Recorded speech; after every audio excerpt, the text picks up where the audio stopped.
কয় কেজি ঘোড়ার মাংস কিনলেন আপা? 3 কেজি। 3 কেজি? কত নিচ্ছে 3 কেজি?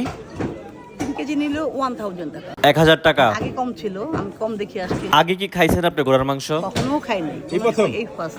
রুচিতে কোনো সমস্যা হবে না? আমি তো জানি না, আই ডোন্ট নো, এই ফার্স্ট। তারপর দেখি, এখন তো মানুষের চাহিদা বেড়ে যাওয়াতে ওর দাম বাড়ায় দিছে, আগে তো কম ছিল দেখলাম। কোথা থেকে আসছেন আপনি?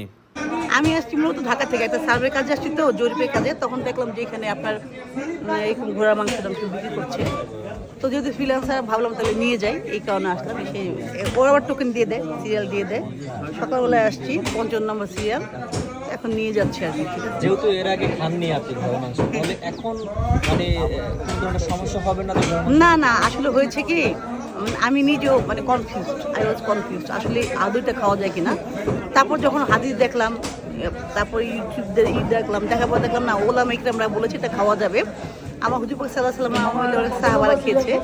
তো কোনো এক সময় হয়তো আমার রাসূল মানা করেছে যে এটা খাওয়া যাবে না, তখন ঘোড়ার সংকট ছিল। তো যখন তাদের অবস্থা ভালো হয়ে গেছে, ডেভেলপ হয়ে গিয়েছে, তখন তারা খেয়েছে। এটা মাকরু, যেহেতু মাকরু তাহলে খাওয়া যায়, কারণ চিংড়ি মাছ খাওয়া মাকরু, কাঁকড়া খাওয়া মাকরু। এই জন্য আমিও নিলাম, নিয়ে দেখি তারপর কেমন হয়। আমাদের দেশে তো যে সকল জিনিসের চাহিদা বেড়ে যায়, মানুষ কিনে বেশি, ক্রয় করে বেশি, সেগুলো দাম বেড়ে যায়।